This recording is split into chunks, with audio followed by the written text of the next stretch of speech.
darkest corners of the podcast dungeon, you have come across another goddamn horror podcast with Graham Faye, Jonas Barnes, and Ryan Danley.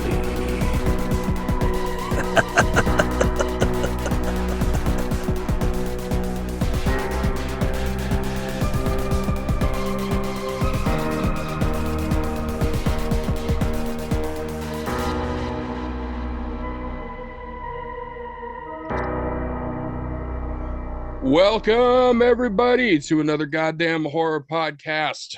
We're missing Ryan today, but we got a hell of a good show. We got myself, Jonas, from Bushwick, Brooklyn, and we got my other co-host, Graham, over in Flatbush. How you doing, man?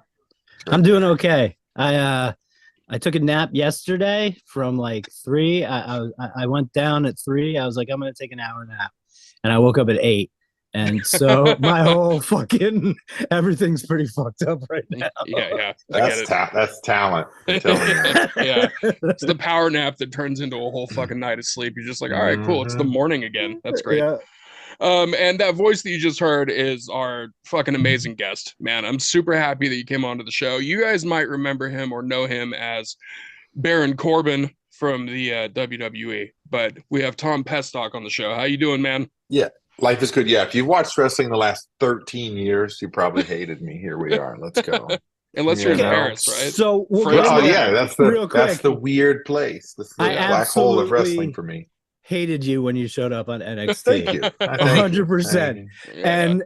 And there was this thing where I was like, man, I don't like anything about this guy. He seems like a jerk, and I'm Big a mark. douchebag. I'm a mark too. Anyway, so like, but I was like, this guy has the fucking best move set I've ever seen. I You were so fucking good in the ring, and your moves were fucking killer. And it seemed like you had a few. Right? You were too, and they were big moves, and they looked incredible, and nobody else was doing them. And it seemed like you had more than everybody else too, which I always liked. You were always pulling new stuff out, dude. Yeah, you got to keep shit in your back pocket always. Yeah. Also, I think, and like we'll get into horror stuff here soon, but we'll touch a little bit on wrestling here. I have to mention this. You had probably the most protected finisher in all of WWE for a while. I tried my hardest to make that important. That was a long conversation with Taker, man. Taker came through the PC, and I was just talking to him about that and on character development, and he's like, I hate watching people kick out of finishes all the time. Like it's a finish, it should be over. And I took it to heart, and I got through Cena, Roman, Seth, Braun, Kurt Angle, all these massive stars, all, Hall of Famers, to wrestle Cena at SummerSlam and not have your finish kicked out of. Like, how dope is that? Like, when I go into conversation with John about like, hey, what's the story you want to tell us? But I said, hey man, I don't want to kick out of your finish. Don't kick out of mine. And it was like, he's like, done. Can we keep it in the ring? Yeah, absolutely. Let's go to war. And so awesome. I took a lot of pride in it because, Taker, what he says is gospel, to an extent, especially for big guys. So I took it and ran with it. And I got 11 years before someone kicked out of it, 10 and a half years, which is fucking crazy. Awesome. It's crazy. It's absolutely crazy. I had Roman for like 8 months, and we never kicked out of it. So good. Also, to be very, very honest, as far as finishing moves go, the End of Days is probably it's top heap. It's top 3 probably of all Deep time. Six, they're beautiful moves too. Both of them created by accident, by the way. That's right. That not nuts? I have to ask the question: how did the End of Days happen by accident? So when I was in NXT, they had like a crash pad ring, right? Like one of those ones you practice shit in and whatnot. And a kid, his name was Solomon Crow in NXT. Oh yeah, Sammy Callahan. Now Sammy's doing all kinds of stuff with TNA and other stuff. We were screwing around in there, and he did this like jumping through the rope DDT, and I was like, oh man, how could I counter that? And how could I catch you? What could I do? And he jumped, and I just caught him like that, and I was like, all right, we're going. Like, He's protected. He's not going to hurt himself on a crash pad. And I just kind of flew back with him. And we both set up and was like, holy shit. Like, what was that? Like, that was something, right? And so I videotaped it and I was like, oh my, because I was trying to find a finish at the time. And, you know, I played with some other different things and, you know, Bill DeMont at the time was a coach. And he's like, dude, you're a boxer. It should be like a Superman punch or something. I'm like, well, Roman's doing that. So we're just playing with these different things. And when I hit that, like the immediate like sit up shock of like, yo, that was something dope. Like, we got something, let's run with it. And it's so funny because I sent it to Billy Gunn when I did it. And I was like, yo, this is the finish. What do you think? He goes, I'm going to do it on WrestleMania next week. And I was like, I'll kill you if you do that. And he didn't. Thank God he didn't, because I would have had to beat him down. But he was wrestling. He was doing that 6-man tag against the Shield. And he's like, I'm going to do it. And I was like, oh, you better not. You better not. And he didn't, thank God. But, good. Yeah. And then Deep Six, I was doing a belly to back where I was like turning over and like driving him down. And I was wrestling Breeze in Orlando at an Armory. And he came in way Tyler too fast. Breeze. Yeah. When I caught him, it spun me. And again, we hit. I was like, oh, got something new. Like, let's go. So, you know, they're brilliant accidents, if you will. Yeah. Well, Breeze is one of my favorite wrestlers from that time period, especially. And he's a horror movie guy too. Yeah, no shit. I wouldn't think so because he's such a little puss sometimes. But he is a horror guy, because I'll be like, oh, I watched this movie. He's like, oh yeah, I've seen that. I'm like, no, you haven't. Like, you're lying. Yeah. Because we used to put don't do this at home, people, but we used to put the iPad like on the center console when we would do like 3-4 hour drives. Sure. And I just put a movie on all the time. And I put Terrifier, the original one, on the first one on one night, and we watched it. And he's like, oh, that was amazing. I was like, dude, you're not going to sleep alone tonight. I know you're scared. Like, don't act tough like you like these movies. It was pretty funny. He goes, yeah, the saw scene was a little bit much when he cut the chick in half from, you know, hanging upside down. You mean like, the most famous scene? 5 minutes. Well, dude, I think that I love that scene, but I also like Bone Tomahawk when the dude chops the dude. Dude, the fucking the wishbone. Like, oh yeah. That's and like rough, the dude's quivering when he hits him, and I'm quivering watching it. Dude, we actually saw when I was laughing. We actually have, and so like in my house, we have a thing. This is really funny that you brought Bone Tomahawk, because in my house we have a thing where like my roommate, she's cool as hell, and she's like, she goes pretty hard in the paint when it comes to horror movies and stuff. And I kept on telling her about that scene from Bone Tomahawk. I was like, it's like the sound engineering alone makes it fucking horrifying. She was like, whatever. So she watches it, and then she was like, holy shit. And then so now we have a thing in our apartment where occasionally we'll just text the group chat Bone Tomahawk, and you'll hear her from her fucking room. God damn it. You'll throw her whole day off. Well, before we leave fantastic. NXT too, I just want did you get your first win over Bull in NXT? Or no, it was CJ Parker. Oh, that's right. Oh, yeah. Because it was the takeover, and they gave me like the no-name entrance where like I came out during commercial break. I'm standing in the ring, like, you know, you're creative guy, and it's like, everybody's gonna get beat up. CJ runs out, bang, and end of days, and everybody's like, oh shit, like that's what kind of broke it. And that's where it kind of rolled into like, and off of that, that's where it rolled into like, dude, for the first 6 months when I was beating people, the audience would count to see how high they could count until I hit in the days. Yeah, it was crazy. They'd be like 14, 15. I'm like, match is over, guys. I know you wrestled Bull. Bull's a friend of mine, actually. He's great. He's so good. And I started going to the local indie shows, and he does Outlaw and stuff out here in Brooklyn. Nice. And so you're I've in seen Brooklyn, dope. Yeah. I've seen a bunch of really cool wrestlers come through that were on NXT too. I've seen like Breeze and Fandango, and it's a great little thing. But I'm doing a show out there. I don't know if it's been advertised yet, but I think with MLW I'm doing one there. So you'll have to cool. Absolutely. Come out, hang. So you're probably if you're doing MLW, they usually do the Melrose. I think is what it is. It's the Melrose in Long Island City. Yeah, it's a badass venue.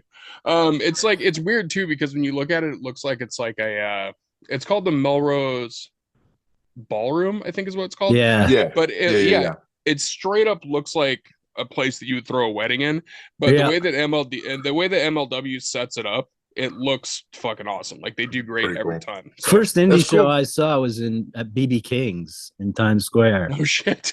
Yeah, That's pretty dope. it had Moxley, Akira, so many. Fucking Brody Lee was on Oh, that that's card. sick. Yeah, it was a wild card. But I started by saying that I hated you in NXT, and that continued. But I had approve of mad that. respect. But I fucking fell in love with you on the main roster when it felt like they were throwing you a ton of bullshit, and you turned were, too. everything. You turned everything into gold. Like you started to show your acting chops and everything for real. Like, and that shit was great. And after that, I was like, Corbin's one of the best dudes they have there. Dude, I appreciate it. I mean, I want to be a Swiss Army knife, man. Whatever you throw me. And again, that's another nod to Cena, because Cena was always like, I'll always take what they give me and go, instead of going, hey, man, this is shit, I'm not doing this or whatever. Cena was always dope about like, how do we make this better? How can I elevate it? And so that's like when they would hand me that stuff, that's what I would run with. I'd be like, all right, man, I got this. And then like some of the stuff is so fun. Like we talk about moves, like my moveset, I wanted things that were very different. And a lot of things I did, like, dude, the broke down, sad bum ass Corbin.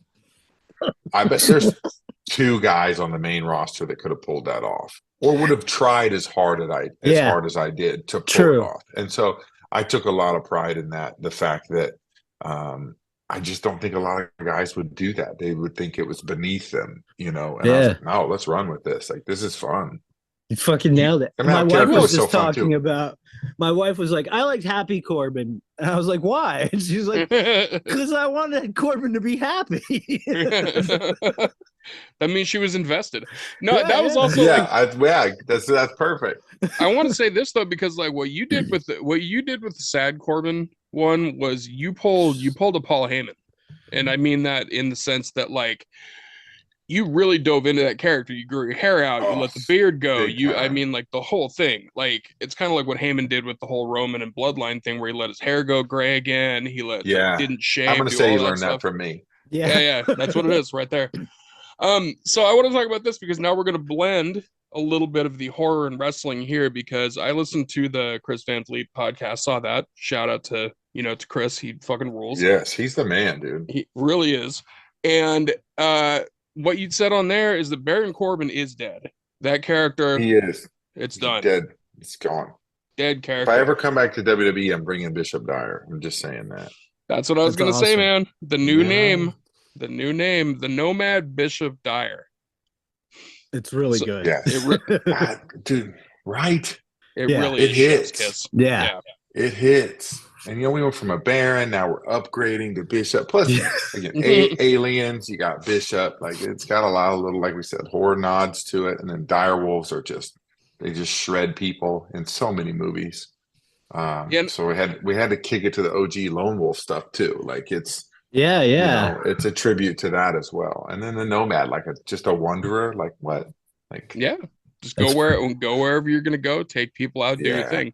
Now, I don't know if you realize this. It's also a throwback to Exorcist. It's also an homage to Exorcist, priest, right? Father Dyer, Father Dyer. Yep. Yeah. So you got that in there as well. Yeah, super cool. When I reached out to you, so this was kind of funny because I reached out to you like right when I saw that your contract was, that everything was going down. Yeah. I immediately reached out because I had seen on like your socials and shit like that, like you're a horror dude. Like you are a horror dude. Did you grow up that way? Was that like, were you like the video store kid, or was this a later in life thing? For sure. It was funny because a kid, like when I was growing up, the house behind us had a kid that was like a year older than I was. And his dad was a massive horror fan, but like old school, had the VHSs.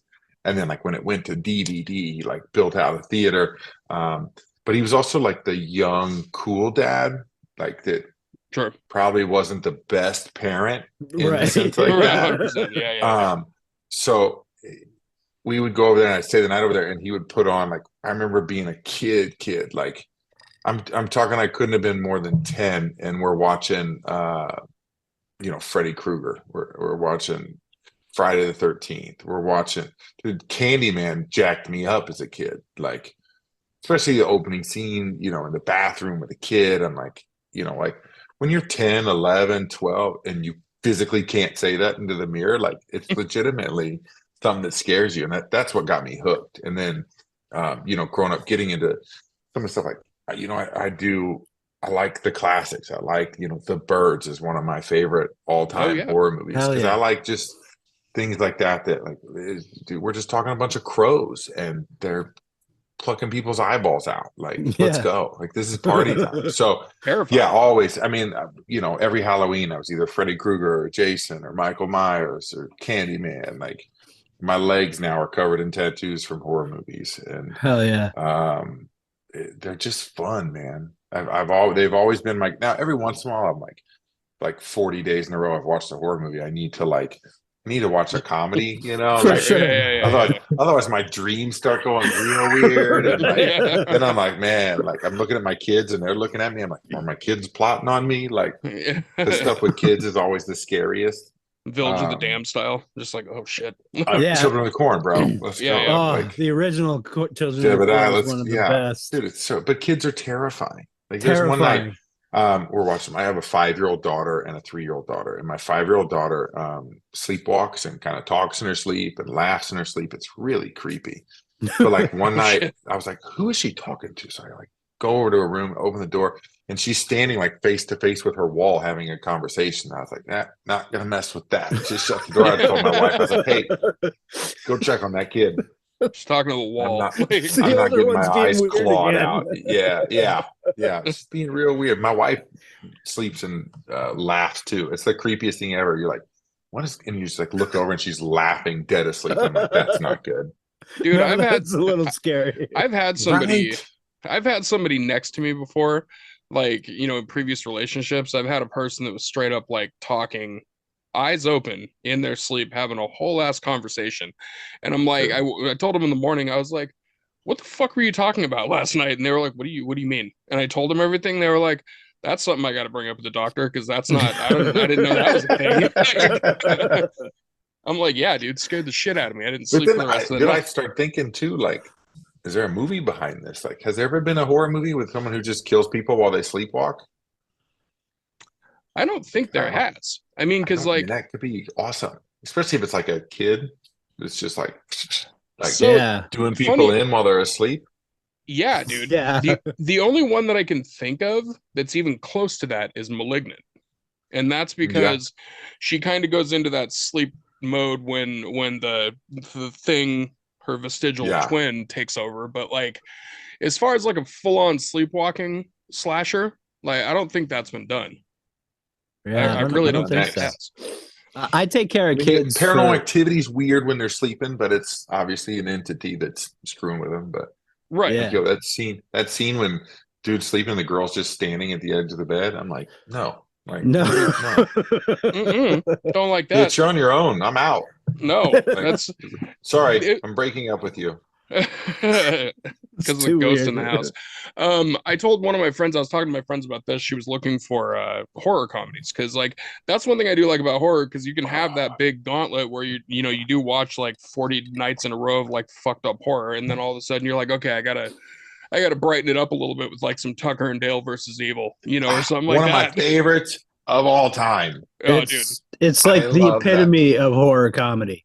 It splits it right down the middle perfectly. Because like I can get annoyed sometimes with horror comedy, like when there's just it's any show really where they just have a character that is a complete moron. Like I'm one of those people that's like, hey, sorry, we got to put a bullet in the guy. We're done. It's like Walking Dead. I got through like 2 seasons of Walking Dead, and I'm like, all right, if this goddamn kid leaves the door open again for the zombies, Rick's got to be like, sorry, son, you're out.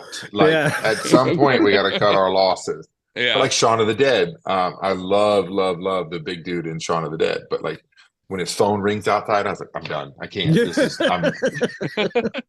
Nick Frost. Like, he actually he has a great movie that just came out on Shudder. I love Getaway. Yes. Getaway is so good. And super fun too. I'm friends with his co-host, the female lead. Oh, right. Really? She's one of the funniest human beings you will ever meet. She's a comedian who is just inappropriate in the best way. So Yeah, Love if that. you ever just need some comedy, look her up and watch some of her stand-up. She's brilliant. I awesome. love that. That's literally the type of stand up that I do. It's just like I'm a stand up comic and I've been doing it for a while. And like my comedy style is that's like, I always talk about stuff that's like my real life and it's dark and fucked up. So I always tell people it's like, I'm going to make some really fucked up stuff funny. Like that's what we're going to Yeah. do. Just, you know, You like, got it, I hope right? you're all right with that, you know? I take care of kids. I'm a manny, so I just try to scare them with It works. yeah, before they And it's like scare getting me. kids hooked on horror. My 5-year-old No, won't watch that's horror. My 100%. my 3-year-old is in. Dude, she Yeah. watches, I bet 3 times a week she watches Van Helsing for the vampires. Oh Oh, shit. nice. And That's she's a fun 3. one. Scooby Doo's a good And she one. likes Gremlins. Awesome. Dude, you're raising them right, Oh, is what you're doing. I If you're know. like, yeah, dude. The other one Horror- doesn't like it. Horror is the He still dominant likes, genre. you I've know. always said it. It's the only genre that can incorporate any other genre. Yeah. It's not a category at the Oscars, because it would be unfair to everybody else, and they know it. Like, there's just more that goes into horror, and more that can be said through horror and everything. That I think it's too, always been another way layer. dominant. Yeah, I agree with you. But another layer is too, like, I think horror outside of like some cheesy romance films, like horror makes you feel more than any other genre. Yeah, Whether it's scared, antsy. I mean, like, what other movies make you sit there and make your hands sweat? yeah. Like, Right. if they're doing it right. Like, I mean, I love action movies. I love all movies, but like, what makes you uncomfortable like that is horror. Like, Yeah, Mhm. anything that can it can make you laugh, and then make you're me like, oh white shit. knuckle. Anything that Yeah. makes me white knuckle, and the coffee table this last year made me white So knuckle fucked up. the entire movie. I don't know if you've seen it. I haven't seen that one. It's on The coffee Tubi, table. the coffee Okay, I'm table. in. It's on Shutter now, actually, too. I think. Oh, But dope. I so love my Shudder fucking app. good. Yeah, Shutter's the I need best. Shudder to put me in a movie. Let's go. Dude, I was 100%. gonna talk about that because you threw out on X, you were like, you know, like contract's over, I'm in the free, like let's do this. I want to be in a horror movie. And I saw You'd be incredible. Aaron Kuntz popped in there and he was like, I got you, dude. I That's know there's a few. that's a good dude to have pop in there and want you in something. Aaron Kuntz has had his hands in some amazing, a lot of stuff we like. amazing We had Sorry About the Demon, Emily Haggins, who Wow, he that's produced sick. that movie. Yeah, and Really? yeah. It's That's great. Scare package scare ruled. package shit is Scare package, great. yeah. So Yeah, you I need people to like, because that this world, man, you got to have like a connection, like, yeah, For sure. you know, and Eli Roth knows who I am and has personally invited me to. I read for Thanksgiving, Cool. oh shit. for the second sheriff, not the main character, obviously, but LaBelle, I think was his name, Yeah. and like his first line in the movie was like, "Fuck you," and I was like, oh, I wish I could have got that role, because he like pulls up in the grocery store parking lot. This lady says something to him, and he's like, "Fuck you," and I was like, "Oh, And he that says would it's have been my so life's accomplishment." he There says we it's go. so northeastern You'll like get to in fuck one. you. Yeah, right. Like Yeah. yeah. You know what's funny? The in Thanksgiving, one of my friends, another comic, Tim Dillon is in that one. Yeah, And Yep. Tim Dillon gets He's his head great, taken dude. off. He's so funny. he's Yeah. fucking funny. I remember when Thanksgiving came out and I saw it, the first thing I did as soon as I was done watching it is I messaged Tim and I was like, please tell me they let you keep your head. And he's like, dude, I've been fighting for that the whole fucking time, and I hope they do. He was like, I don't want anything else. I want my head from that movie. Yeah. And Why I want would to you keep it in not? my house. Like just Yeah. so when people walk in. He's Tim done a few Dillon- movies.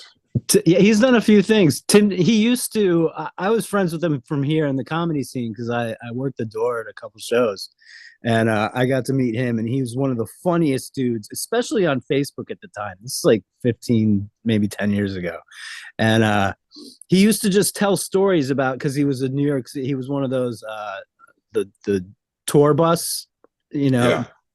tour guides. And Mhm. he would just lie about everything that went by, and he'd be like, this is the this is the building where the rich people eat the babies, and this is just and the most fucked up tourism possible. That's awesome. So good, yeah. He's like, so many murders have happened in this alley right here. Like, just so you guys know, like, he's like, that's not water, that's all blood stain. No, like, that's amazing. Yeah. So talking about connections with the horror thing and everything, like, you've got a lot of cool friends, man. Like, I've seen, like, you hang out with some cool people, and like, lucky man. Probably the one that I would say that I'm jealous of it, but I'm more just appreciative of the fact that you guys are friends, is David Dasmalchian. Oh. Dude, what an absolute fucking gem in the entire industry. But not even like take the industry away, and he's one of the sweetest, most amazing people that you could meet. Like, yeah, we were like, we clicked instantly when we met and became buddies, and it's never been about anything other than like just being buddies. But like now it's like, he's like, I'll help. He's like, I can help you. We'll do something together. And he's like, the goal, like we were talking before the year ended last year, he's like 2025 goals. He's like, you and me in a film together. I'm like, brother, you just call me and I'll get on a plane. But he's just an unbelievable human, and then he's so talented. It's crazy how good he is at things. Like, he sent me videos of him doing reads that, you know, obviously shouldn't be out there for public. So he's like, hey, don't show anybody. Obviously I don't, but like watching him like work, I'm like, I don't know if I can do that. I can do it, but I'm like, it makes you like question, like, cause he's so good. And his like creative mind with his comic books that he's doing right now that are crushing. And I mean, he has a podcast where you lay in coffins. Like, what? Which is incredible. So cool. That's so the coolest thing ever. Who's sponsored by a coffin company? Oh, right. Dude, everything I've seen from him, like legitimately everything I've seen from him, I've not seen him have any misses in anything that he does. And even like the stuff, no matter that I've how seen, small or how big. 100%, yeah. And he was also the host of the Fangoria, the Chainsaw Awards. Like, he's got this natural charisma, but also like a lot of times you can see somebody on screen where you're like, they're a really good actor, but they seem like they're kind of a fucking dick. You know what I mean? Yeah. Whereas him, he's the opposite. Like, with him, you see him and you're like, I feel like I could just sit down and chill with that dude. Like, 100%. Dude, we talked music. We talked. Dude, I went to his house in LA. We were doing the NXT show when I was. I think it was the one where I was actually fighting Braun before we did Wolf Dogs, because I was in Cali. But I went out there and I went out a day or two early, and I went over to David's house just for the night. And you know, I mean, that's how nice the guy. He's like, you can stay at my house, whatever. But I went over there, dude. We played. Oh man, now I'm not gonna be able to think of the name of the game. It was like game night at his house, dude, which is like, I'm over here just playing games. Like, one of the girls there was like a Marvel caster, and like, you know, it's like these people that are way more important than me. And we're playing this game where it's like a deck of cards, and you have it's like numbers 1 through 100, right? And each person starts with like 2 cards or 3. I don't remember what it is. But it's shuffled. So your numbers will be, you might have a 6, you might have a 63, you might have a 75. And you have to, without talking, lay the cards down in order from smallest to largest.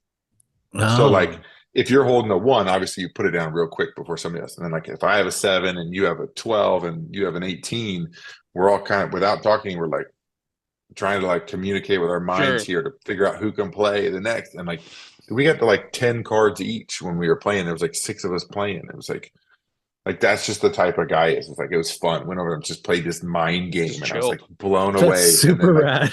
Yeah, it was so fun though, dude. It's like, how many people can do that and make it that interesting? Like a game of no talking and laying numbers down. And the guy's a, you know, Hollywood box office star. Like, hey, let's play this sweet game. It was so awesome. Like, that's just the type of dude he is.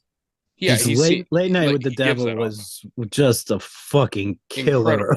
It was brilliant. It was brilliant. It was absolutely. I loved everything about it. I loved that it was kind of found footage. I loved that it was 1977.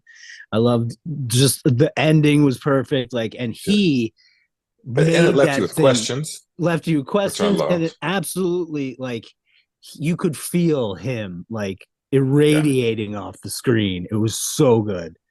He was in his element on that film. Yeah, too. he really was. I mean, the polka dot guy in Mhm. Suicide Hysterical. Squad is like so funny. But then you take him and put him in this role, like just the way he would hold his hands or the way he would talk. You're like, he's nervous, he's uncomfortable. Like it was like he did like such an amazing job of it. And I loved my favorite things. Like I'm a super stickler for like details and stuff.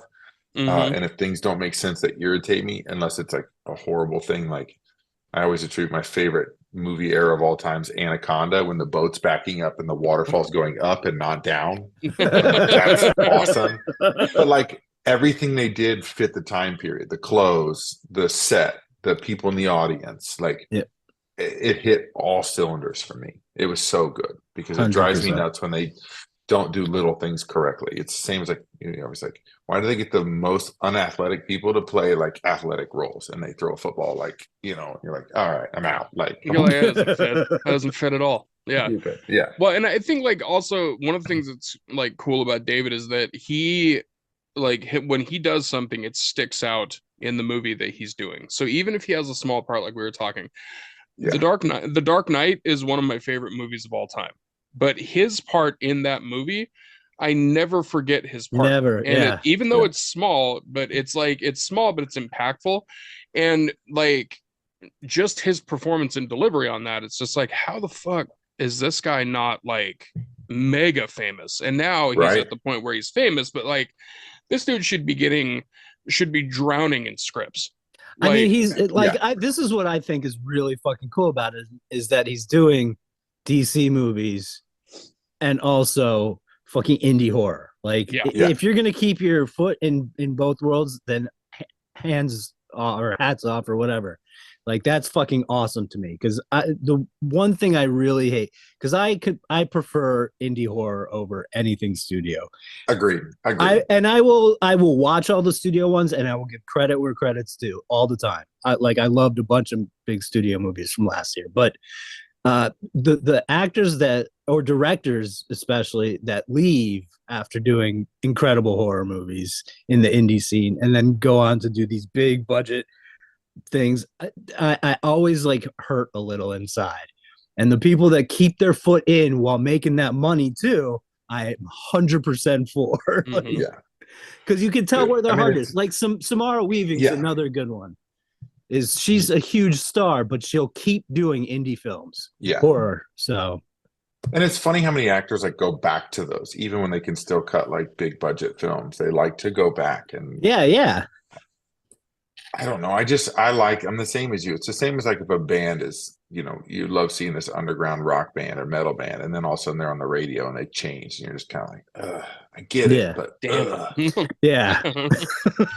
feel that 100%. Like, you got to get paid. I get it. Like indie films don't pay all that great unless you're lucky and get points on it, like a Paranormal Activity where they shoot it for $50,000 and then it is 100 million. I mean, the Terrifier's going that way. It started and now it's becoming a box office cult movie. It's a juggernaut. As far as indie horror, it's like the top. Like it's hard. But I also to think beat. a lot of people, if you're not a horror person, you miss a lot of those amazing like indie films. 100%. And I think most of them are better. Foreign horror. 100%. The story's better. They're grinding. They're trying to make Evil it. Lurks, I think, is one of the best movies that's come out in the past 20 years beyond any genre. So David actually texted me the night that he went and saw it and was like, you have to watch this. It's the best horror movie I've seen in years. Yeah. And I did. And I was like, holy shit. Yeah. Incredible. And everything coming out of South America is amazing. Oh, dude. For sure. But also, I would put the scene with sometimes you watch movies like they're not going to do that, they can't do that, and then they did it. That's when they did. But like, when she takes the baby and starts walking, I was like, nah, they're not going to do that. Yup. Like, just having a snack walking down the road, and like, you're like, oh shit! Not only did they do it, but like, but they did it like times a billion. Like I was like, oh, okay, maybe she'll just, we're eating like a bag of popcorn. The dog turning, I was like, they're not going to do that. that child Right. is tiny next to that dog. They're not going to do this. They're just Oh, scared. they did it. Boom. Oh my God. Yeah. Dude, if you So- haven't seen that, I gave it to Finn Ballard the other night. I was at Finn's apartment shit. in Nice. LA, and he likes horror movies too. And I said, all right, if you want He to doesn't like surprise me. an amazing one to watch, Late Night with the Devil. And I go, you want a really one that might mess you up a little Heavy. bit? Then I put him on that one. I go, but I'm warning you, like, careful with that one. Yeah. Dude, I have this thing. It's kind of funny. Like I have my friends sometimes will hit me up for a movie that's like a fucked up movie. They'll be like, I want a fucked up movie. And I'm like, do you want a movie that's going to fuck up your day, fuck up your week, or like fuck up your month? Like, what do you want? Yeah. Like, Yeah, there's layers to this shit. yeah, like which one do you want? And like I had one of my friends that was like, I want one that's gonna mess me up like good and proper. Like I want to feel this movie afterwards. I was like, you should watch Martyrs. And they watched Martyrs and they were just like, they got back to me. They're like, you motherfucker. I'm like, I warned Yeah, you. Like yeah. I told you. That scene where he's just punching her is like, Ugh. it's Yeah. physically draining, Yeah. Yeah. 100%. but it's a great movie. Yeah. Like, what it's a a movie. fantastic movie. It's brilliant. The French are also just on another level as far Amazing, as horror. yeah. So with you, big fan. you're like looking at the stuff that you've been into, like you're like a Cronenberg fan, you're a body horror fan, like Mhm. you're a fan of all that stuff. Have you did you see The Substance? No, Dude. Okay. You I'm definitely need writing to it see down right now. you need to see that. Like if you could put a movie at the top of your list to watch like Yeah. ASAP, it's The Substance. Done. So Demi that- Moore. Ooh, yeah. okay. So It's that amazing. one is from it's from the director of the movie Revenge. Oh and yeah, she- with the is that Australia? no, It's I don't know. French, Yeah, it's actually. French. She's French. French, but Yeah, it's That movie's dope. Yeah. it's all in English, I think, isn't it? Yeah, it is. It is. Yeah, but yeah, they're yeah. like out in the desert, and she's Yep. When the It's a dudes- rape revenge. Yeah. Yeah, So I when love the that. when the It's dudes are talking incredible. shit to each other, that's in French, but the rest of the movie's in English. That's right. So her movie, like, so this is her second movie. This is her second feature. Wildly different from Revenge, which Revenge is one of my favorite movies of all time. But The Substance is a straight up gnarly as fuck body horror, and Okay. it's like Universal bought it off of Cannes, I think. I think it was Cannes, and then they said it was unreleasable because of the second or the last 20 minutes. I'd say they were like, we have Love to it. cut this, and she refused to cut it, so they sold it to Mubi for $1 million, and it's one of the biggest movies of the year. You know, as Demi far as Moore. horror. Yeah, I'll watch it. yeah, When did it Demi come Moore. out? It This came out. October, I think. Okay, so I've been slacking on my contract ended in January, but I stopped going to work in November, essentially. Sure. I watch all my horror films on the road, and I watch them in hotels and on the airplane and all of Yeah. that because my wife is not crazy about horror movies. She Fair. doesn't like gore, and she doesn't like realistic, like The Strangers or movies like that, where she's like, this can really happen and you're gone all the time. I can't. Right, 100%. yeah. Yeah. Or like Paranormal Activity again, or anything with entities. She's not like, she'll do some of them with me. She'll do the comedy ones that are not super gory. But so like the last 3-4 months I've been slacking, so that's why I missed that one. But Yeah. I think I have to stay up out in the living room by myself and like watch it till 2 a.m. Dude. And then That I'm one- up at 6:30 getting up in the morning going, why did I stay up till 2 watching that movie? What did I do? This is actually, so it was going to be one of my physical media recommendations today, but I'll just throw it out there right now. So it's out on physical media now. They have it out on 4K. Oh, nice. And yeah, it's Demi Moore. It's got fucking Dennis Quaid. Dennis Quaid plays like basically a Harvey Weinstein, like just super gross, like film executive. It's got Margaret Qualley in it. Like just it's a fucking banger of a movie. So highly recommend that one to watch Yeah. like, as soon as possible. That cover made me think The Autopsy of Jane Doe. Which is another one of my God. absolute That favorites. cover, that's one of my all-time. That's All top time 5 movies for me. Yeah. It's so fucking scary. Dude. And I'm like, I Legit don't scary. genuinely like. And it's like father son, like Yeah. There's a it's so lot good, going dude. on. Oh, it's so good. And I just love that unraveling of a mystery in a small Like when they space. peel the Dude, skin back and it's written under there. Like, yeah. what? Yeah, cool, dude. Have you seen The Vigil? Yeah. That's another one that kind of came out of left field, and I was like, and my roommate, again, going back to her, she was raised like hardcore Jewish, and I had her check out that movie. She goes, this is one of the first ones that's been accurate to the folklore, and she's Oh, like, and really? it's fucking scary. Like that's very accurate to the folklore. So I was like, all right, I see what you're doing Good now. to know, right? Good to know. Yeah. I love when they're relevant and they fit like what really goes on. Yeah, it's kind of like it's our history's dark, bro. The world's history is dark. Super dark. So dark. I mean, like I've been going back to the movie Revenge. I've been talking to a lot of different like filmmakers and producers and like people that have been a part of like the rape revenge subgenre, because I think those movies are an extremely important part of horror, like of the horror genre, because I think, you know, the stories that are told by them and like the, you know, ultimately the entire everything surrounding them, with how impactful they are and everything. The biggest difference that I've seen is if you have a movie like Revenge that's directed by a woman, like it comes across with such a different energy that makes it such a better film. And I think that was what was so cool about Revenge, because like the scene is like kind of done off screen, but like you know what's happening. It's better than Last House on the Left, where it's like cool, I'm gonna watch this for 40. That's it's like 10 minutes. It's like, okay, man, I got the point. Yeah. This is too, and I Spit on Your Grave.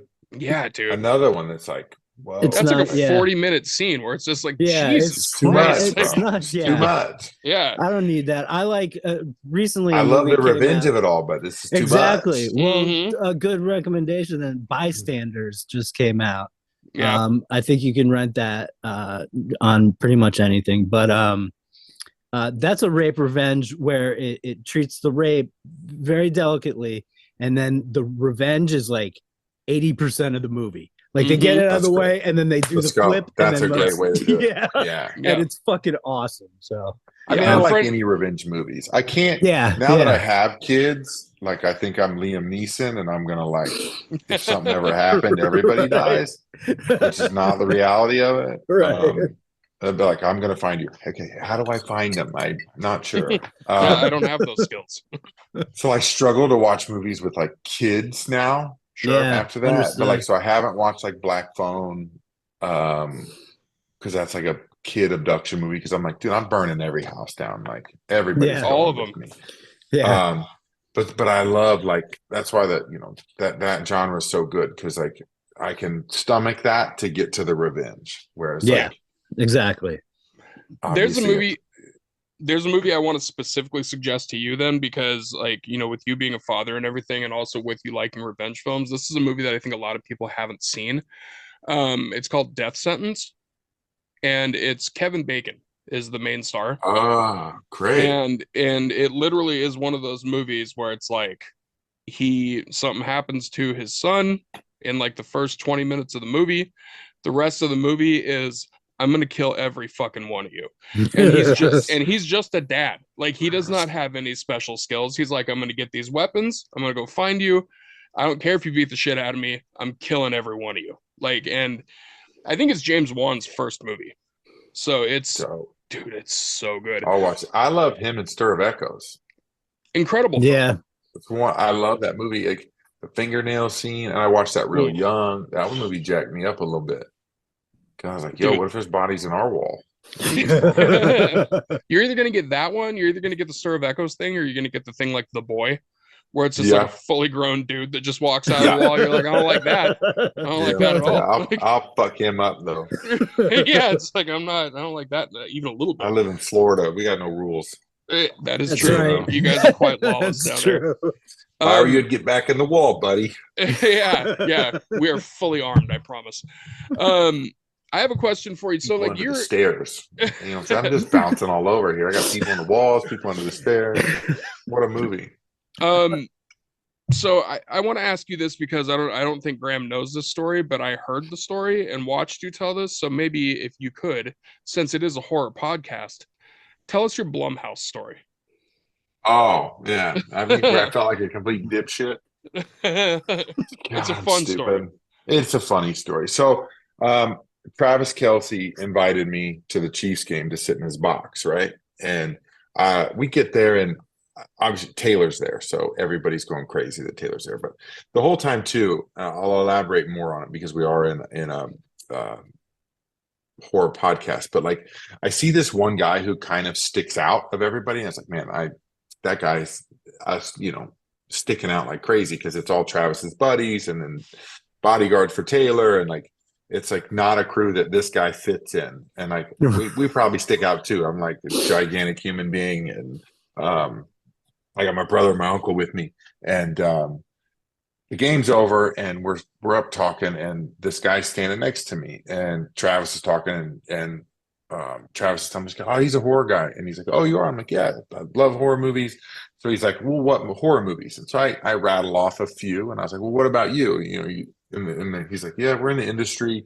And he rattles off a few. And in my head, it kind of clicks like, oh, those are all basically one company's movies because I like all of them. I want to, but I was like, they're all Blumhouse movies. That's cool. And I said, I like some of the stuff from A24. And he goes, oh, my heart. And I was like, what do you mean? And he's like, I go, I'm going to a premiere tomorrow for an A24 film. And he's like, oh, you're killing me. And I go, no, it's for Iron Claw. It's a wrestling movie. I was like, what do you have against, A24 or whatever?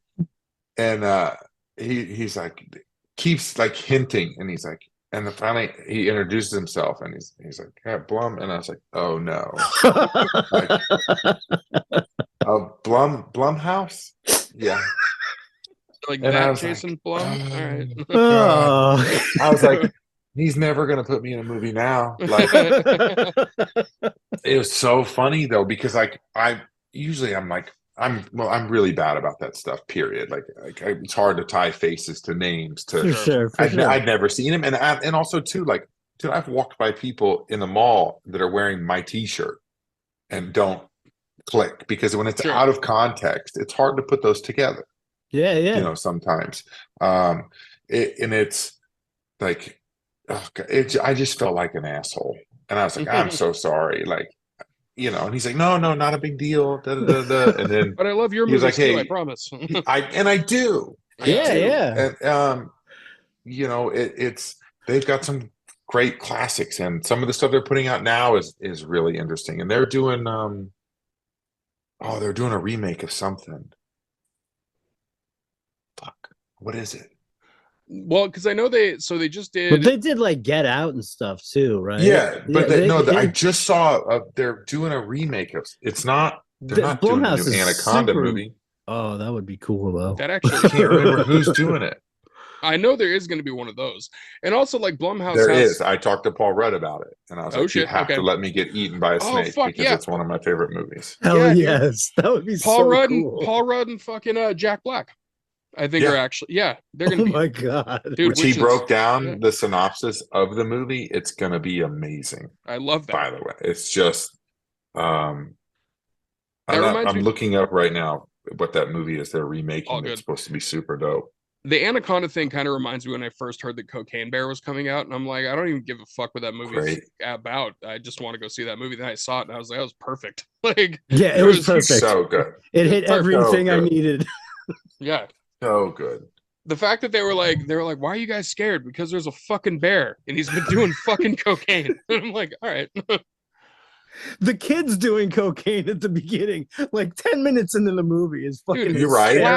Plowed on it. Yeah. It's hysterical. They were like, bears don't climb trees. They were like, when they do cocaine, they climb trees. When they're on cocaine, they do. Yeah. They gotta make a second one of those, I hope. I feel like there's no way they wouldn't. That also, like, going back to the wrestling tie-in, that had O'Shea Jackson in it. who is, dude, he's one of my favorite people online when it comes to wrestling stuff, because like people come for him and they He try to doesn't talk give a shit shit. at all. He's just like, who the fuck are you talking to? Like, Yeah. I give up on finding that movie, but that's fine. I was excited about it. So I saw that you got killed in a movie. I did. You did? I I saw that you got killed. I'm got dead. shot. You got Can't shot. give details on it yet, but it'll be dope when it comes out. That's fine. Awesome. Yeah, I saw it. I'd also never, like, cool experience. I'd never had a squib before. Oh, And yeah. So, Oh. like, how that is, like, a piece of copper, a piece of rubber, firework, blood pack, and a dude's got a remote and the cable goes in your pocket.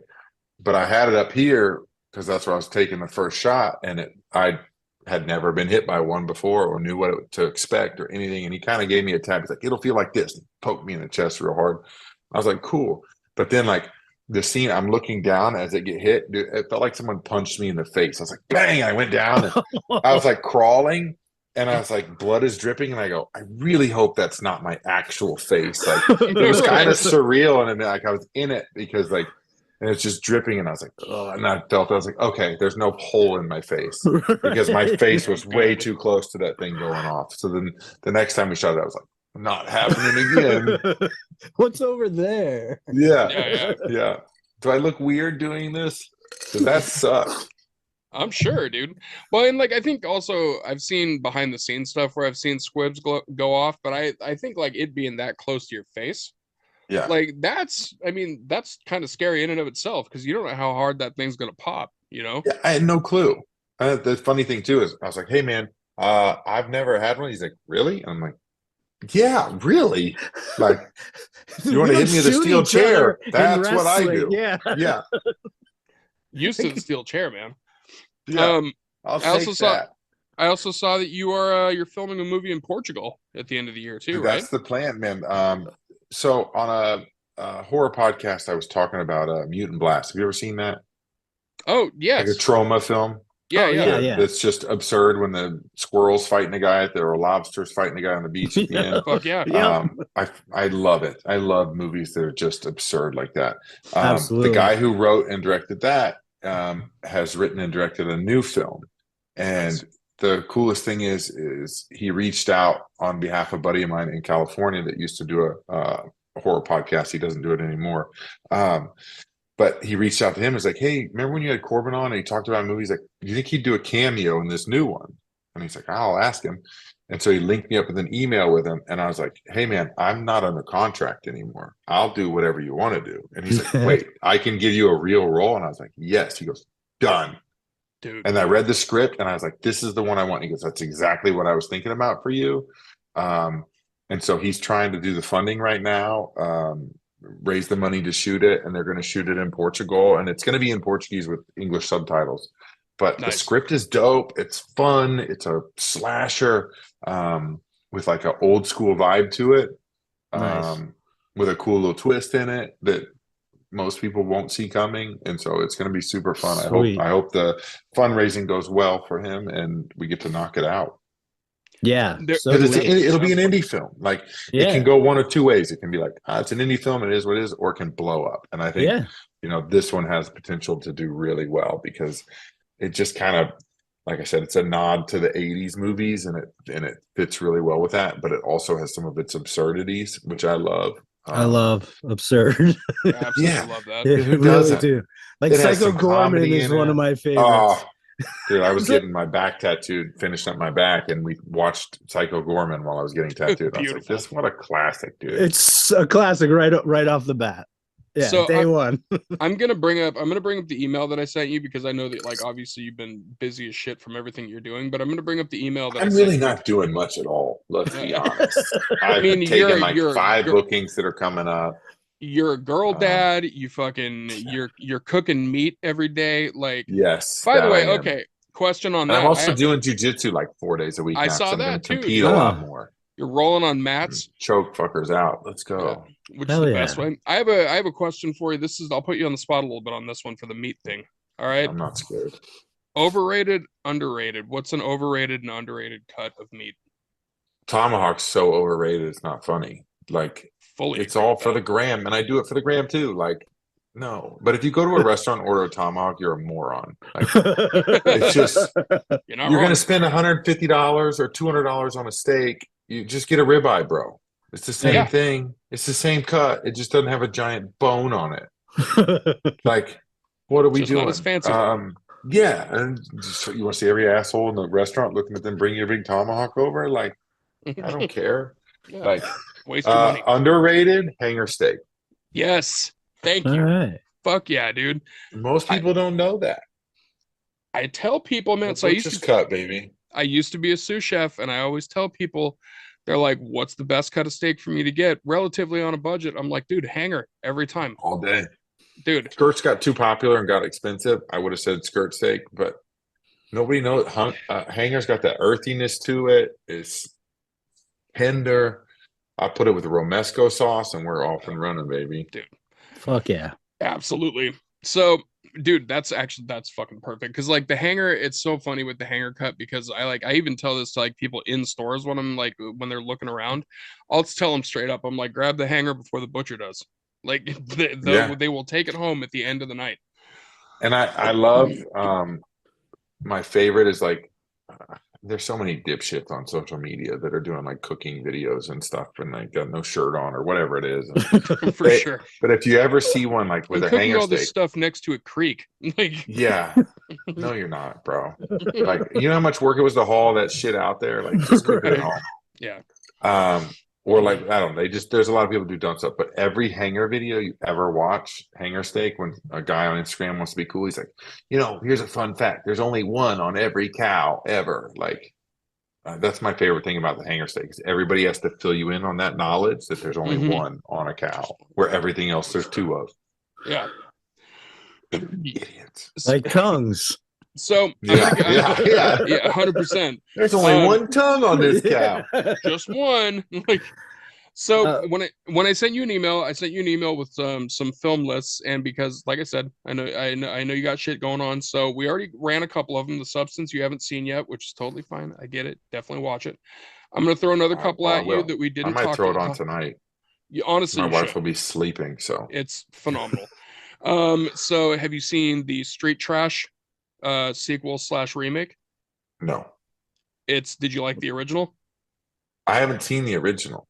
Oh, Street Trash is one of my favorite all-time movie. It's a splatter I'm writing fest. these down. It's a splatter fest. It makes no sense really, but it does. It's hysterical.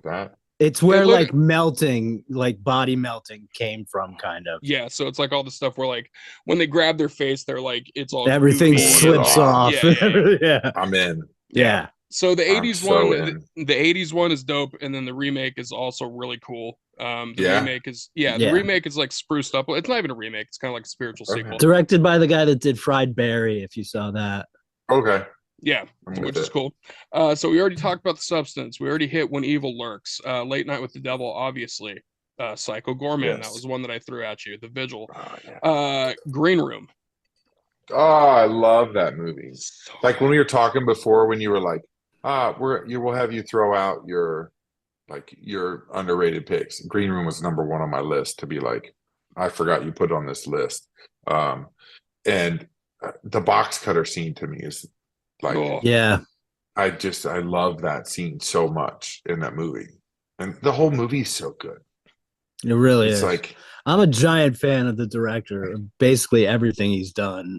He just did Rebel Ridge, which was fantastic on Netflix, but he did Blue Ruin and Murder Party, which is like my favorite Halloween movie. Yeah. Oh yeah. Because it takes place. Have you seen it? No. It's great. It's about a bunch of art kids in New York City in Brooklyn. I'm in. And they want to commit a murder for art, and they're just a bunch of dumb pretentious art kids. Yeah. And it's fucking hysterical. It's wearing shit costumes, like it's great. Yeah, it's so good. I'm writing it down. Yeah, that would be my recommendation, actually. So I got two more to ask you about. Hobo with a Shotgun. One of the best openings to a film for sure of all time. Yep. Like what? Like Thanksgiving, people's heads are getting stomped on and a shopping cart like rammed into it. Like Hobo shot with a shotgun opens with a bang, dude. I Yeah. watched that like, I don't know, 7 or 8 years ago, and it stuck with me. Like, that's one you got to rewatch every once in a while. It's fun. It's got comedy, and it's got a ton of gore. I mean, I'm he in with that. uses a cop as a tauntaun, like, which is amazing. Like, also, I remember that movie, dude. When that fucking movie came out, but like right before it came out, I remember the promo they did for it was Rutger Hauer in the nursery doing that speech to all the babies, and I was just like, oh, this is gonna be like this dark, twisted, like blah blah blah, and then he ends it with, or you become a hobo with a shotgun, and then it just goes batshit crazy. I'm Yeah, like, dude. oh, amazing! Like, it's one of my favorites now. The Yeah, same I dude can't beat did that Kids versus Aliens, which I He's absolutely got a fucking few. love. He's got a few Yeah. good ones. Yeah, Kids versus Aliens, I thought was such, because I just love kids versus kids and then versus aliens. Cooties was fun too, like that. Oh, Cooties was great. Yeah. Cooties rules. Yeah. That was one that I suggested to my friend for a horror comedy. I was like, yeah, dude, fucking Elijah Wood, Rainn Wilson, kid zombies, like, check it out. Kids versus Aliens has an amazing melt scene. The melt death is just fucking perfect. I love that. Should we jump into the kill list? I do want to do one more movie before we do the kill list. Sorry. Because this one I know that you'll love if you haven't seen it. This one will be right up your alley based off of everything that we've talked about. Project Wolf Hunting.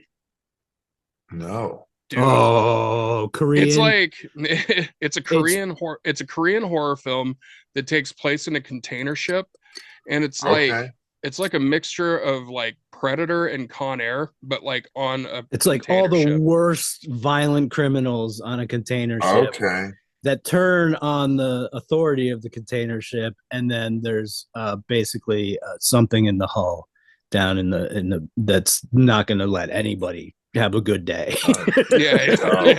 It's my wife's favorite fucking movie of all time. She has not stopped. Yeah. It's one of those ones that like snuck under the radar because it was in festivals for a little bit, and then it kind of just like fucked off for a while, and then it came back and went on to like video on demand and stuff.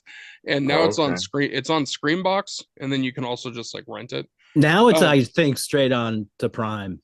Oh, is it on Prime? I think so. On Prime, even better. But yeah, dude, that's actually one of those movies that like, whenever anybody that is a fan of foreign horror and they want like a relatively recent like recommendation, it's always Project Wolf Hunting all day. Yeah, all day. I'm with that. All right, yeah, dude. I think it's time for the kill list, and I think you're gonna crush this. But we'll. Yeah, I'm excited for this. Maybe I could complain. I'm not good at tests. We fail. No. Well, no, it's opinion, so you can only fail in our eyes. Yeah. Okay. I won't be invited back. Shit. All right. Also, you can answer it. You can answer it short, long, explain. Don't explain. Whatever you want. You can pass. Right, first one. Chucky or Pinhead? That's the first one. Mm-hmm. Yeah. Yeah. Sorry. You got to split the baby. That's hard. Because, okay, now Pinhead. This moment, Pinhead. Because when I was a kid watching Chucky, that screwed me up. Like, what? Like, and it still holds. The movies are still brilliant. Yeah. Too young to understand Pinhead. Right. The movies are complex. It's not a simple like, oh, I get what happened. So now Pinhead, young version Chucky all day. So I'm cheating on the answer. No, that's great. No, I like that you've explained when it's a time period thing. So it is. It is. I because love that. When I was 12 and I wanted a Chucky doll for Christmas, and I got it, and then I wouldn't sleep with it in my room. Like, sure. Yeah, that makes sense. My little brother's favorite movie when he was little was Beetlejuice, so we got him a little Beetlejuice where you could pull the string and it would talk, and he was so terrified of it that we used it as like, we'll get the Beetlejuice thing if you don't stop. I do the same with my kids. I tear up my 5-year-old for the longest time to get her to behave. I told her there was an old lady that lived in the woods behind us with no teeth, and if she was bad, that this lady would bite her fingers off. Which made no Slowly, sense too. because she doesn't have any teeth. Right. Like, It would we're just take gonna gum your forever. fingers together. But as a You Han- 5-year-old, you I don't Hansel know if and that's Gretel good your parenting, 5-year-old. but That's yes. it's fine. This I is like it. She'll I don't be have fine. kids. She will be. Beetlejuice is one of my favorite movies of all time too. Hell And yeah. I told my tattoo artist, I was like, I want Beetlejuice and a panda. And he goes, do you want it to be a monster or a cartoon? I was like, you know what, you do you. And then he made it into that. It was dope. It's kind of I have a both. Despicable Me minion with a Jason mask on Beautiful. and a Oh, hell machete. yeah. Fuck yeah. I see my dream tattoo that I want to get from Dottie she was on Ink Master, and then she now she works out of Salem. I want her to give me a Snoopy with a Jason mask, Yeah. so that it's like shaped out and stuff. My next one is going to be Mr. Meeseeks being ripped apart by chains, and it's going to say existence is Ooh. pain. So it's That'll gonna be good. It's gonna be fun. All right, number 2. What movie would you remake?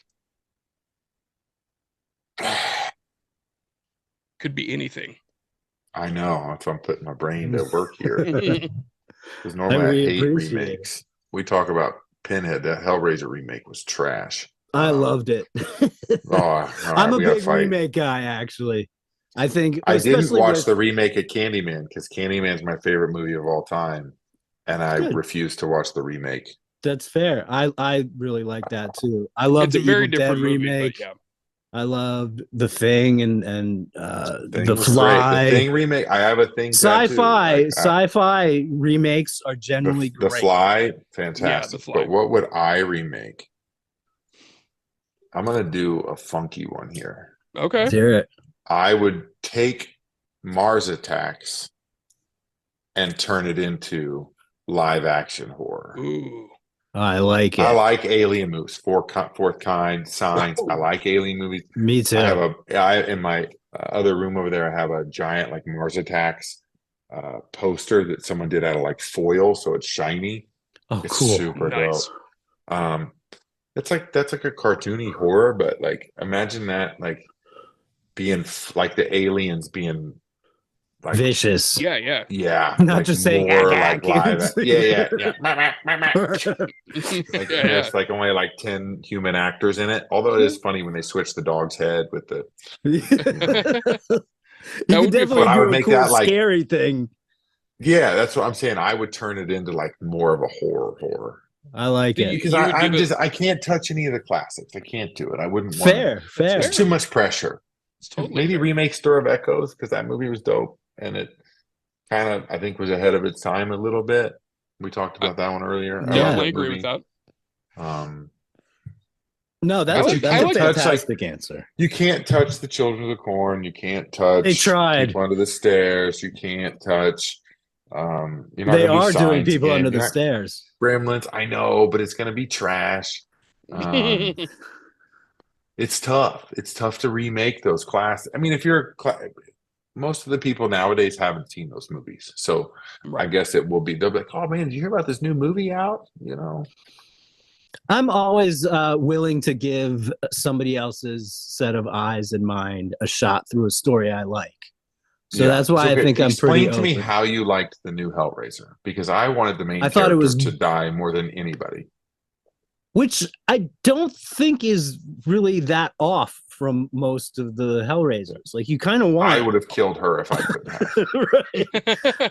I like Like the. I would poltergeist it through the TV and I take thought her the out. the Cenobites were beautiful looking. I thought the Super dope. yeah The cinematography of I it was thought the super dope. lore expansion was very cool. I always want to learn more. I still personally think that they haven't made a good Hellraiser movie at all yet because the scope of Hellraiser in my mind, and I haven't even read the book, but like when I see these movies, I'm like, this goes so much bigger than I think I can even fathom.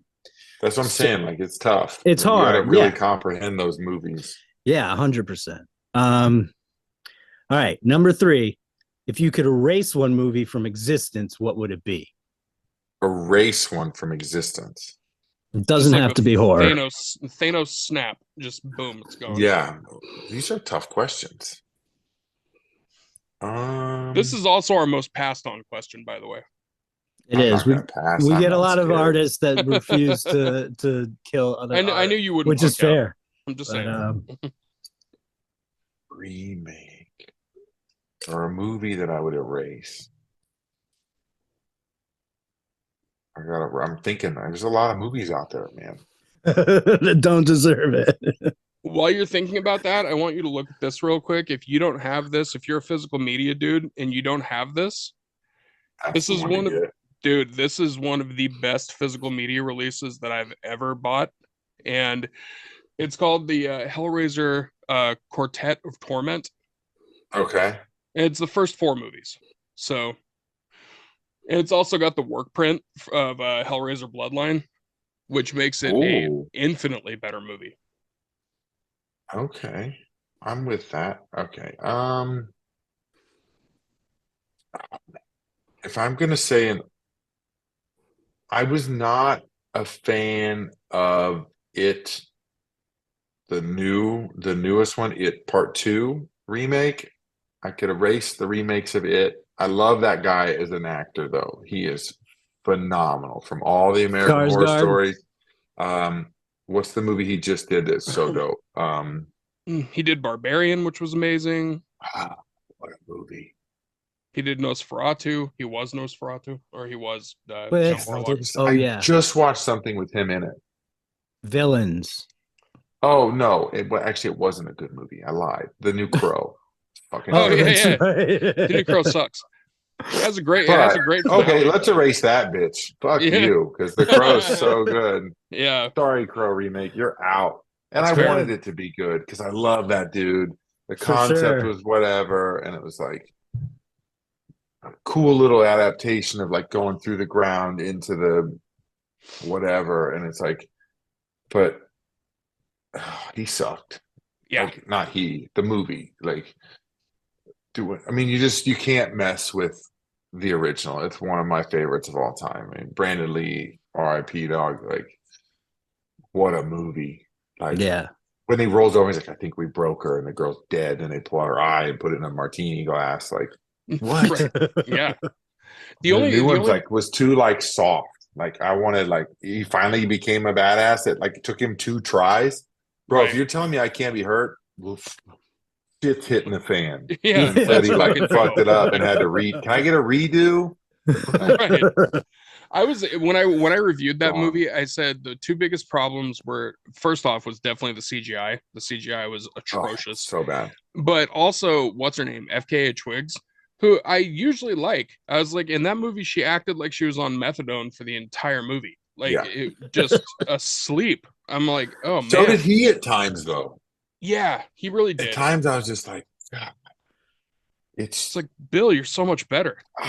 I know. And maybe I hold him to a higher standard because he's so incredible with all the stuff he does that one just fell short. Not his fault. Sometimes you can't make lemonade out of shit. Yeah. It's very true. All right. I'm excited for this one. Alien or Aliens? Alien. Agreed. Yeah. And I watched the newest one too. Romulus. Pretty dope until I all the fucking false loved it. finishes. The false finishes at the end. I'm like, all right. I think I even put it on Twitter. I was like, all right, give me 1 or 2, but like 13 is too many. It's true. Yeah. I didn't love the creature at the end. I did. I thought that was really fucking unsettling. Yeah, we definitely got to unsettling. do this podcast a few more times because I feel like we're gonna have some fun battles here. Oh, we yeah, You're gonna be yeah. like my buddy Definitely. Matt, who like told me to watch A Dark Song. It's the greatest movie ever, and I was like, that movie sucks. My balls. Yeah, dude. I love Green Inferno, and he hated it. He used to come to wrestling shows with a big sign that said Baron Corbin loves Green Inferno. Oh, shit. That's pretty Yeah. funny. That is pretty funny. I love that. All right. Number 5, basement or attic? Basement. Always basement. But, dude, I grew up in Kansas where we don't have basements in Florida, so my kids will never know the terrifying Right. thing that a basement can be. But Yeah. like the house I grew up in too, it had the steps in the basement that had no back to them. It was just boards. So someone's And my gonna grab dad- you from behind there. Brother, Every time. and the where the light switch is, the bottom of the fucking stairs. Yep. Of course. But yeah. like my dad always had a tarp under there because that's where they put all the luggage and stuff and storage in there. So it was just like a black tarp behind the stairs. It was terrifying Yeah. to go up and down as a child, and be down there by yourself. Like your mom's like, take the laundry downstairs. And you're like, you just kick it down the stairs, and then you get in trouble, but it's worth it because I didn't have to go in the basement. I've also had terrifying experiences in a basement. I worked at a juvenile detention center that was also attached to a medium security prison and a psych facility, but they are all attached underground in tunnels, so like basement tunnels. It has the second largest tunnel system in the US behind the Pentagon. Holy shit. And that place was haunted as hell. Like I had several ghost experiences there, and I mean like several, and several that are just unexplainable. But one night, I had to go. It was like 11:30 at night, and I was getting off. I'm in college. I'm a grown ass man. I'm 320 pounds of just beef and alcohol and muscle. Like that's what I was Right. made out of, playing football on O-line. And so I got to go down the basement to this. It's called Garfield is the hallway that was in, but that's where all the laundry was for all the kids because, they're all in detention and can't go to the laundromat. So we have to, do it. But I get down there and it's like every 100 yards, there's a locked door because it's a secured facility. And so I know this is going off on a whole basement tangent, but it's It's great. That's what we like about these questions. So I have to go to Garfield to get the towels out. And I remember every detail of this story. It's giving me goosebumps, legit, just telling Yeah, it right I now. can see. Yeah. So I go down to Garfield, and Garfield is this long, shitty hallway of the basement where one side is like stone, but you're underground. And as soon as I get into that hallway, and it's a long walk. I'm going through probably 4 basically corridors to get there. And I got to get all the towels out of the washer and put them in the dryer and get the towels in the dryer. And the room is in the dead center of the hallway. And the light switch is like a power box dead center in the hallway. And at 11 p.m., I have a flashlight and a walkie-talkie and my keys. That's it. So I'm going down there. And as soon as I get in the hallway, I'm instantly like, something is not right. And mind you, you're attached to a prison, a mental facility, and a juvenile detention center. And I'm like, None the of door those was things are locked, good. right? Like, so you're doing the thing. So I go in and I'm just like flashlight on the neck, open the dryers, start switching towels. And I put all the towels in the washers or from the washer into the dryer, and they're all top load. And out of nowhere, all 3 washer lids slam shut. Like no gust of wind. No, there's no windows. I'm in a basement in a dungy ass hallway in this back room, and all 3 lids slammed shut. And I was like, no. And I've already had a few experiences here. So I grabbed a basket of towels and I get to the hallway and I got them in my arm, I'm holding a flashlight. And I'm like, dude. And like all of a sudden I'm like feeling like something behind me. And I'm like, I'm fucked. Like, I can't be calling on the radio, help me. Like, there's a ghost. Like, you can't do that. I'm supposed to be like big tough guy working in a facility, right? And so I'm like holding the towels and I'm like kind of doing this thing. And I've got to pull the light switch down. And it's 50 yards to the door. And I'm like in the dark. And I'm like, I can do this. I can do this. And I did hit that switch and I'm running the fastest 40 of my life to that doorway. I dropped like 4 towels, not going back to get them. Get in the door, get the door open, shut the door. I'm like, okay, I'm out of the way. And I feel like something pushes me from behind. And I was like, and I start running to the next door. And I made it back with like half the towels. And I was like, I'm not going to get them. They're gone. Like, here's 2 towels. I'm out. But no, I get to the next door and I'm like, I'm legitimately shaking because I'm freaking out because I'm literally, like the movie when people are like, I can't get my key in the door and it drops their keys. Brother, be scared for like a real scare. It's hard as shit. You can be hammered drunk and get the keys in. You know what I'm saying? But like when you're freaked out, And then And I realized as I'm trying to get the candle, I looked to my left and it's the morgue next to me. And I was like, oh no, like this is all she wrote. I'm dying in this basement. And finally got and it still smells. They don't use it anymore, but it still smells like formaldehyde. And you're like, oh, like, Ugh. dude, I got through that door and I'm radioing my partner and I'm like, yo, meet me at the stairwell, open the door. And I'm running up the stairs and finally get back to the dorm. Legit had half the towels. And he's like, what happened? I go, brother, you don't even want to know. And he goes, I do not. Like, because we've had, like I said, there were several experiences there that were pretty crazy. And like seeing kids that aren't there, and like, because we had a shelter, there was like a kid in there that I was like, that kid just ran in that room, and I ran in there, no kid in that room. I was like, time for me to go. I'm out. I'm gonna get a job at wrestling soon. Yeah. Fuck out of here. Don't catch me done crying with in the this. corner.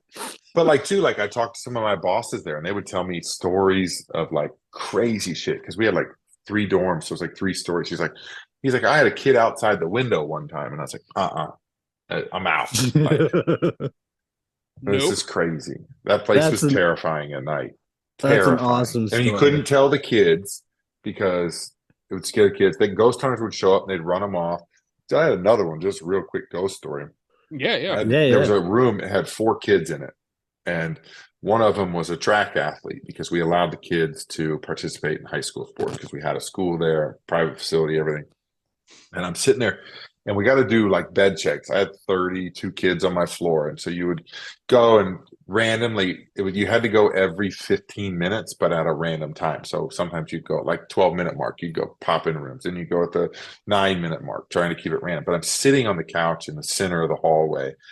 They're all seated, and I hear this clang, clang, clang, clang, clang. I'm like, what? I jump up, run to the room, and the kid's sitting up, and all his track medals are on the floor. And I was like, dude, what are you doing? And he's like, I didn't do it. And I was like, you're a liar. Pick that shit up.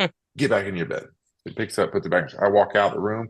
Clack, clack, clack, clack. I go back in. I was like, dude, I will restrain you. It's midnight. I will take you down. Like, I don't want this problem. He's like, it's not me. And then I'm starting to realize maybe it's not him. And now another kid's awake in his room. And I was like, all right, pick up the medals, put them in your dresser so they can't fall on the ground, and shut the door. And he's like, all right. And he shuts it. I walk out and I hear this thud. And I was like, what? And I turn around, and somehow there was a fake tree plant that was on the far side of the room is now in the doorway.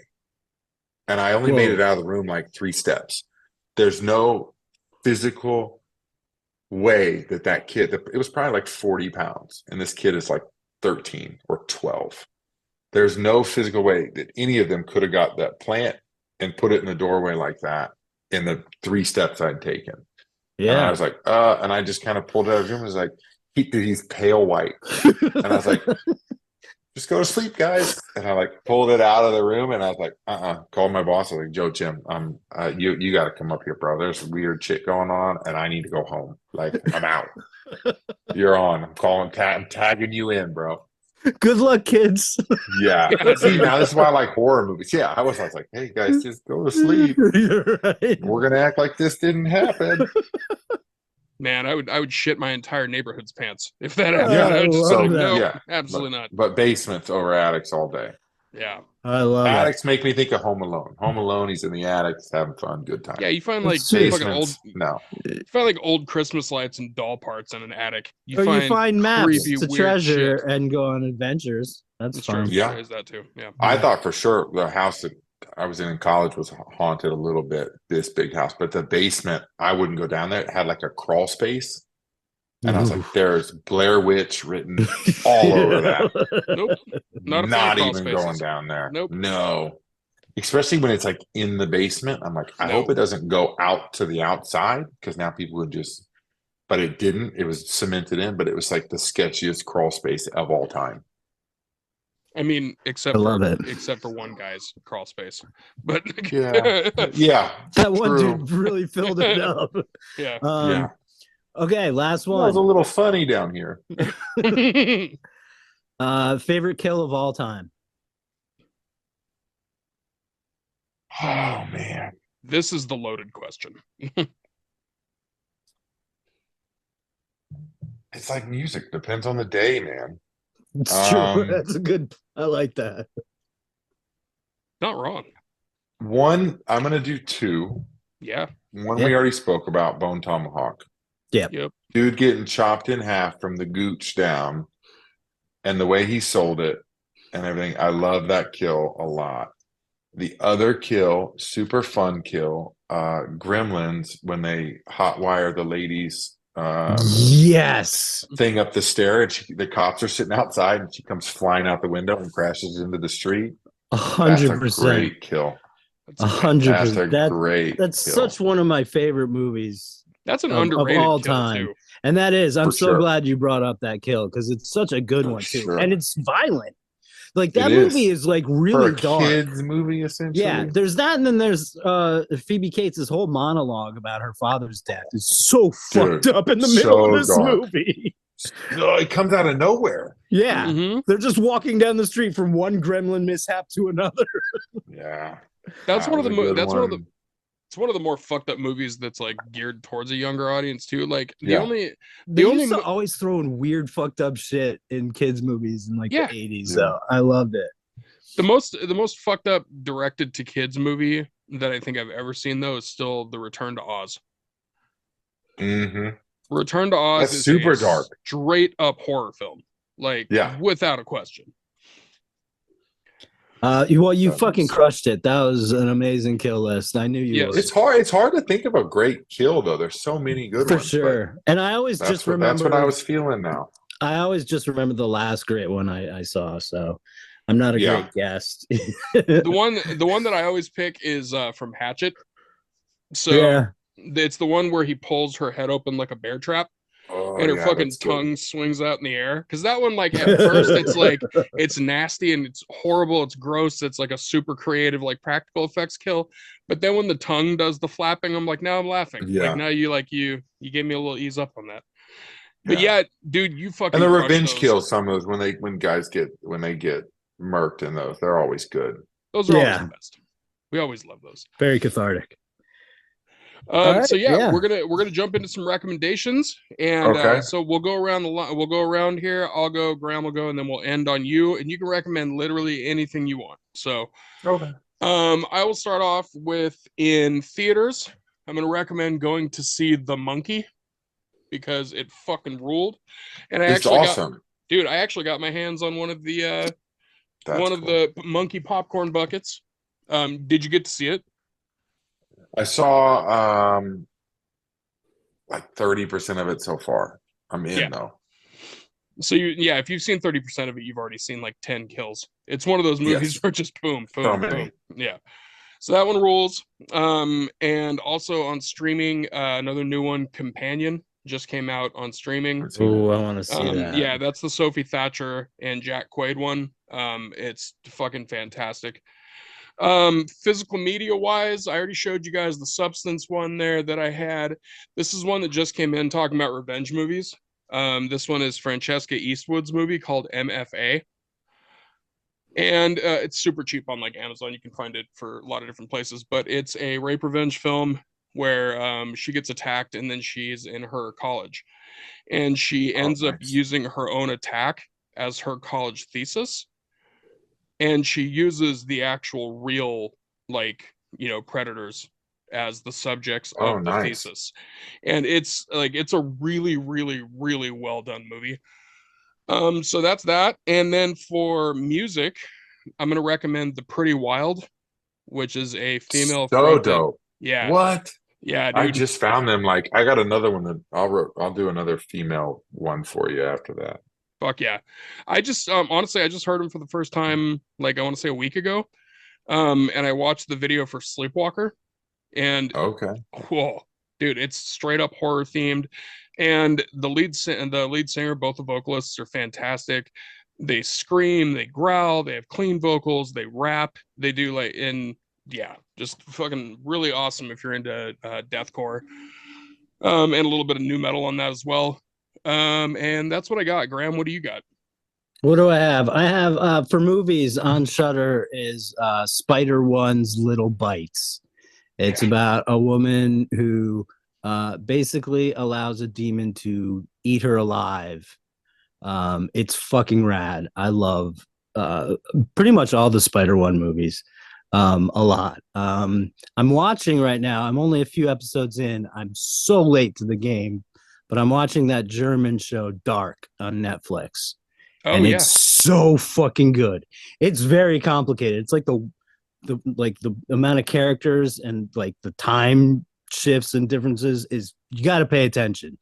And it's foreign in German, so like it's not the easiest thing, Okay, but so you it gotta, is yeah. so good. You have to pay attention, but the payoffs on all of it is great. And I've heard nothing but fantastic things about this show.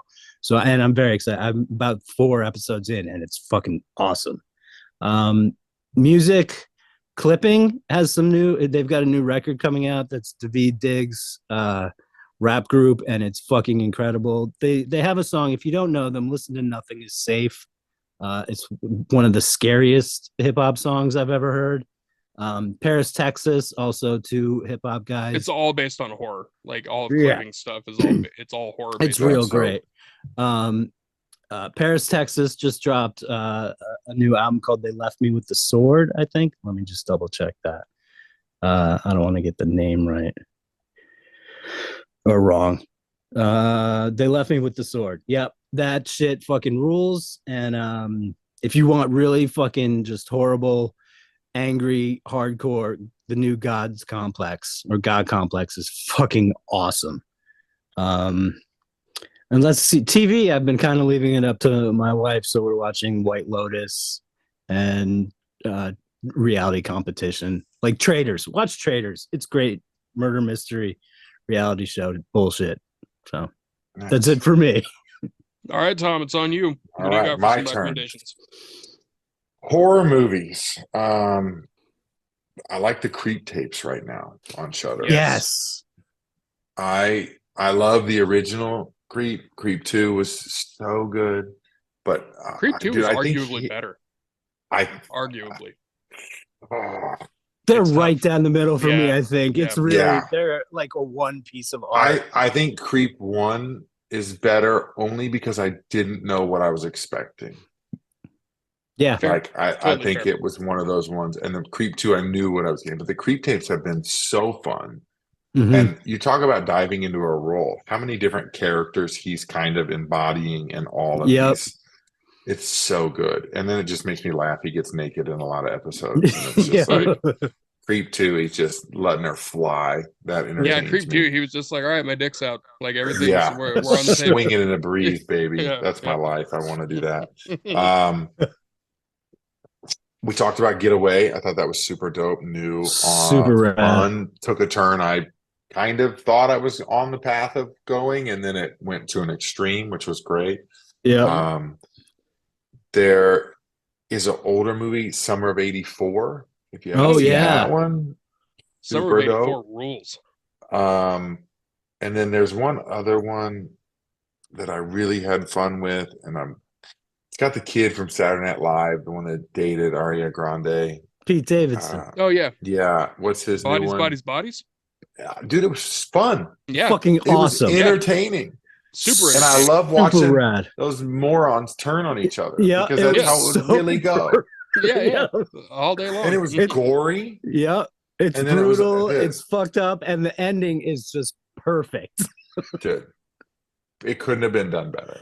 No. And that's when you look at it and you go, this is not going to be good. And it crushed. Yeah. Mhm.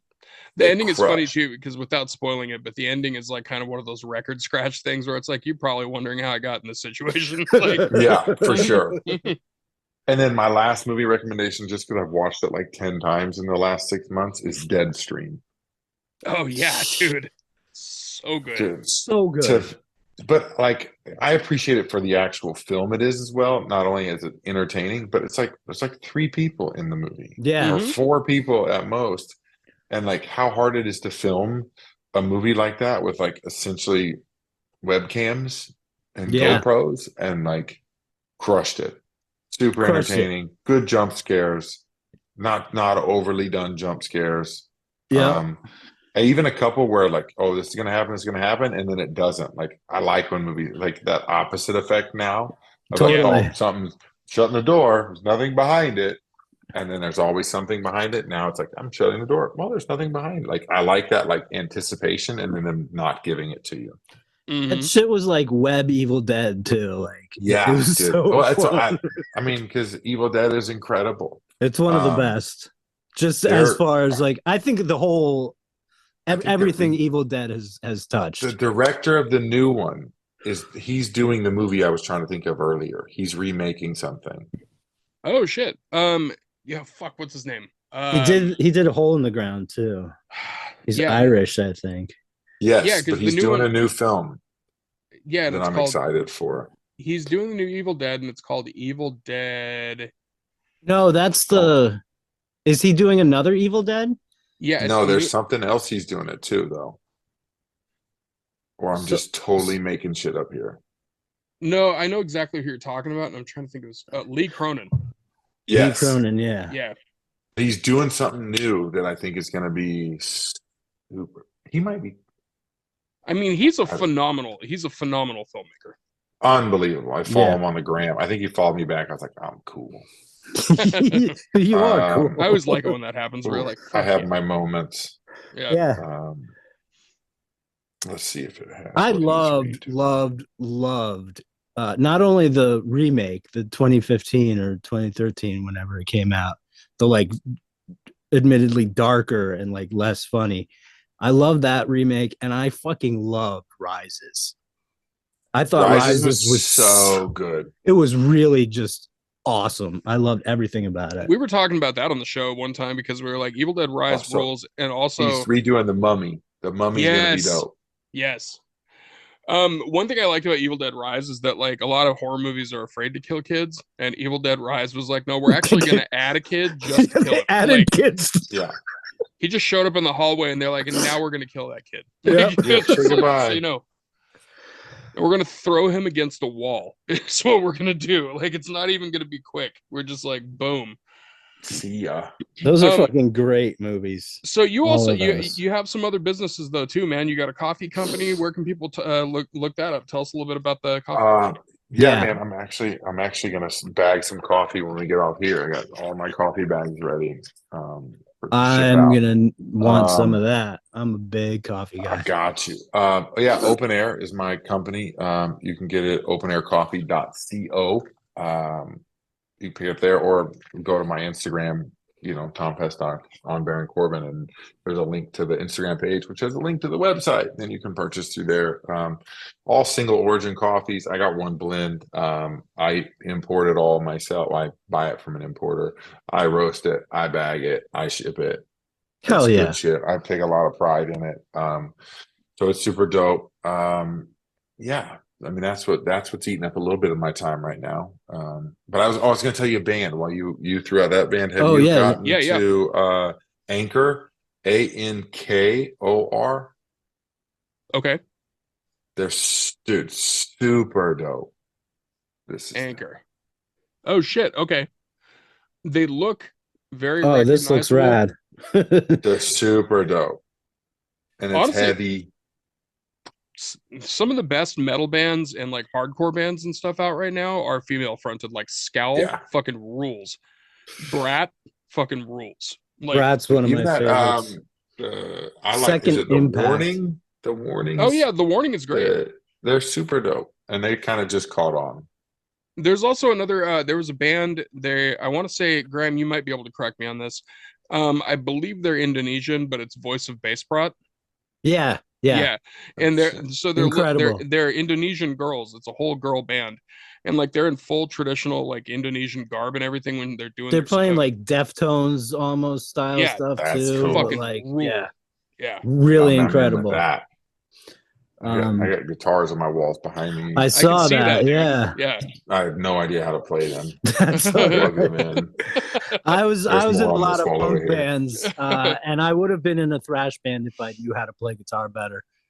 So it was just punk for me. That one's Matt from Trivium. He gave me one. Oh fuck yeah.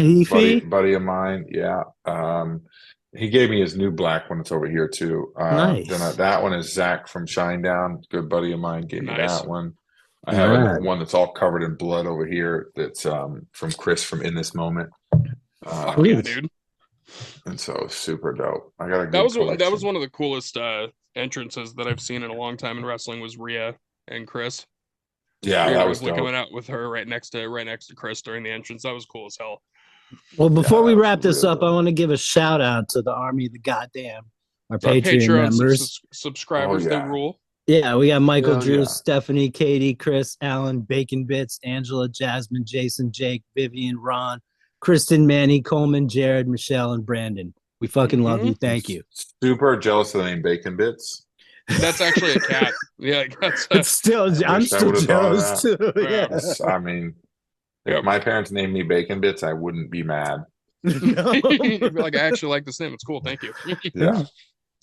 Yeah, dude, this has been awesome, dude. You fucking You got rule. anything? Oh, What's up? nothing. Knocking over his yeah, mic and his I fucked up camera. my mic. Getting crazy. I Yeah. know he's going crazy. No, I was just gonna say, dude, you fucking rule. This has been great. We could literally Yeah. talk to you for so long about I horror know. movies. Yeah, and if And you'll we come will- back, we'll have yeah. you on and we'll just talk horror. 100%. Dude, let's Fucking go. rad. This We'll was have you back in super a cool. heartbeat. Also, And when I the just new want to say, movie's dropping or I'm something, really, yeah, absolutely. I'm really excited. We get a lot of people, especially wrestlers, that are really just into, like, when they say they're into horror, they're like, I like Halloween and that's it. You know, like or they just like the slashers from the yeah, 80s. I mean, the classics. Sure. Yeah, and you need that shit. You need to know, Yeah. you know, the base. But like, I so appreciate people that are looking for new shit. Yeah. That's all. That's all I always. want. And I old love shit. that. Yeah, yeah, Mhm. absolutely. Like the first time I saw Reanimator, I hadn't seen it before. This was like Exact- 5 years ago. And I was like, how did I miss this? Yeah, Yeah, 100%. Oh, There's a good. lot of, I mean, that happens a lot too. We've had people on where like, we had people that were scared of trying to watch Exorcist 3.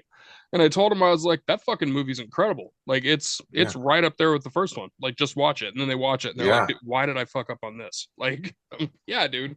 yeah. There's missed classics and but I just love people that are constantly looking, and that's fucking rad.